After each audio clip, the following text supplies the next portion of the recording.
कुछ दिन उनका बर्ताव मेरे साथ बिल्कुल ठीक रहा, लेकिन कुछ दिन के बाद उनका बिहेवियर मेरे साथ बिल्कुल चेंज हो गया। मुझे समझ ही नहीं आया कि ऐसा क्यों हो रहा है। कुछ दिन के बाद जब मुझे पता चला कि मेरे हस्बैंड का अफेयर है, वो भी मेरी जेठानी की खाला की बेटी के साथ, अब जाके मुझे पता चल रहा है कि मेरे हस्बैंड ने वहाँ पे इलीगली शिवानी डिंगरा से एंगेजमेंट की है।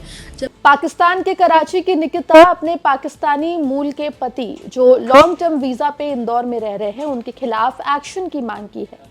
प्रधानमंत्री मोदी से लेकर भारत सरकार तक गुहार लगा चुकी है और अब सीधे इंदौर हाई कोर्ट का दरवाजा खटखटाया है। ये पूरा मामला क्या है, इस पूरे मामले में आगे क्या होने वाला है, विस्तार से इस रिपोर्ट में हम आपको बताएंगे। नमस्कार, आप देख रहे हैं एमपी तक और मैं हूं आपके साथ आकांक्षा ठाकुर। देखिए, मध्य प्रदेश में एक अजब गजब मामला सामने आया है। पाकिस्तान के कराची की रहने वाली सिंधी समाज से आने वाली निकिता ने इंदौर हाई कोर्ट का दरवाजा खटखटाया है।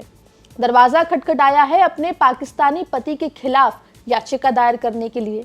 निकिता का पाकिस्तानी पति, जिसका नाम विक्की बताया जा रहा है, वो भारत में लॉन्ग टर्म वीजा पर रह रहा है, अपना बिजनेस कर रहा है। निकिता का आरोप है कि निकिता को छोड़कर उनका पति ना सिर्फ भारत में लंबे समय से रह रहा है बल्कि इलीगली भी रह रहा है और इन तमाम मामलों को लेकर अब निकिता इंदौर हाई कोर्ट पहुंच गई है।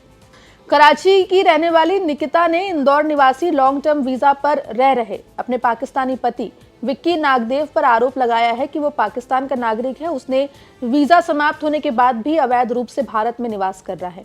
याचिकाकर्ता पत्नी निकिता का दावा है कि विक्की अब उससे तलाक लिए बिना दूसरी शादी की तैयारी कर रहा है, जिसे रोकने के लिए निकिता ने इंदौर हाई कोर्ट का दरवाजा खटखटाया है।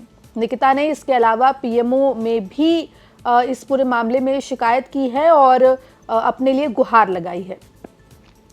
इस पूरे मामले में निकिता के वकील ने क्या कुछ कहा है, आखिरकार जो याचिका दायर की गई है उसमें क्या कुछ कहा गया है, एक बार आप सुन लीजिए। जनवरी 2020 को इनकी शादी हुई है।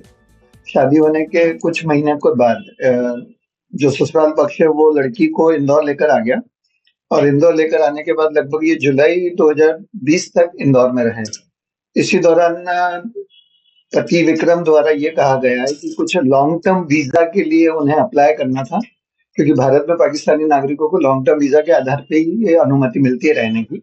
तो लॉन्ग टर्म वीजा के पेपर्स के अप्लाई करने के बाद वो लंबे समय तक वापस नहीं जा पाएगी, तो इस बहाने से लड़की को वो अमृतसर वाघा बॉर्डर, ये अटारी बॉर्डर पे छोड़ आए और उन्हें ये कहा कि आप ये अपने माता पिता से मिलके एक आध महीने के दौरान आप वापस आ जाना, हम आपको बुलवा लेंगे। लेकिन उस दिन के बाद से इन्होंने उनको बिल्कुल भी नहीं बुलवाया, नहीं रोक लिया है। हाँ, उसके बाद स्थितियां कुछ ऐसी बनी बाद में कि कुछ साल बीत गए, इनके आपस में वार्तालाप चलते रहे समाज के लेवल पे।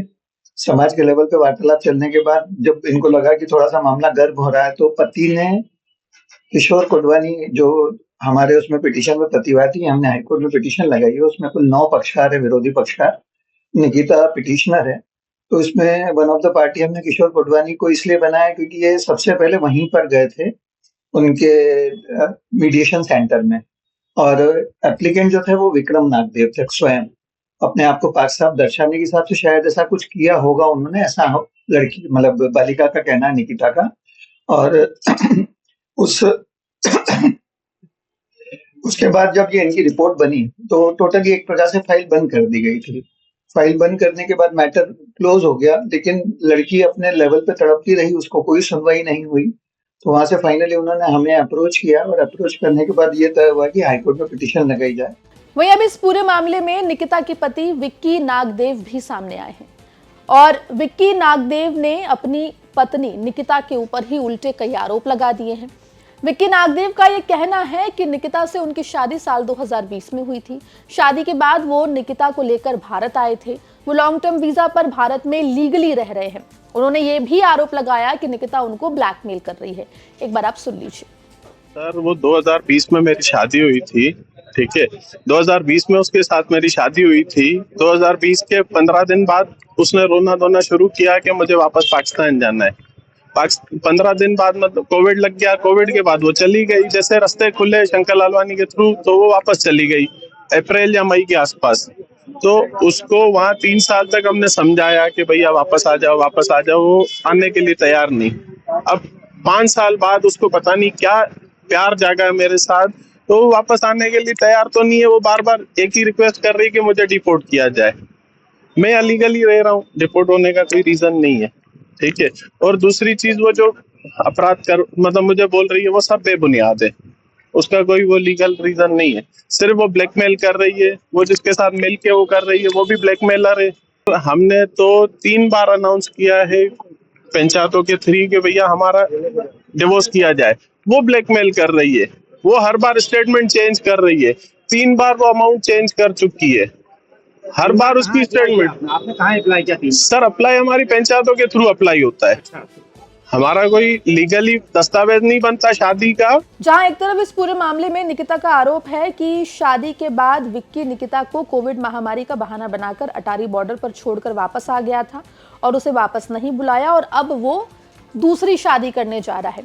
निकिता ने यह भी कहा कि उसने कई बार विक्की से संपर्क बनाने की कोशिश की है, लेकिन विक्की उनसे कोई संपर्क नहीं रख रहा है। ऐसे में निकिता इससे पहले भी भारत सरकार से इस पूरे मामले में एक्शन लिए जाने की मांग कर चुकी है, लेकिन अब विक्की नागदेव सामने आए हैं और उन्होंने अपनी पत्नी निकिता के ऊपर उल्टे ब्लैकमेलिंग का आरोप लगा दिया है और ये भी कहा है कि वो पिछले 5 साल से उनके संपर्क में नहीं है और वो लगातार उन्हें ब्लैकमेल कर रही है। अब देखना होगा कि इस पूरे मामले में जब इंदौर हाई कोर्ट में सुनवाई होगी तो इस मामले में इंदौर हाई कोर्ट क्या कुछ करता हुआ दिखाई देता है। निकिता ने जो आरोप अपने पति के ऊपर लगाए हैं वो कितने सही साबित होते हैं और जो आरोप विक्की नागदेव ने निकिता के ऊपर लगाया है वो उसमें भी कितनी सच्चाई है, ये भी देखने वाली बात होगी। लेकिन फिलहाल पाकिस्तान का जो ये कपल है, उसका ये पूरा जो विवाद है, उसका मामला इंदौर हाई कोर्ट तक पहुंच गया है। ऐसे में देखना होगा कि आगे इंदौर हाई कोर्ट का रुख इस पूरे मामले में क्या कुछ रहता है। इस मामले में जो भी अपडेट होगा एमपी तक आप तक लेकर आएगा। खबर इंदौर से आप तक पहुंचाइए सहयोगी धर्मेंद्र कुमार शर्मा ने। मध्य प्रदेश जुड़ी तमाम खबरों के लिए बने रहिए एमपी तक के साथ।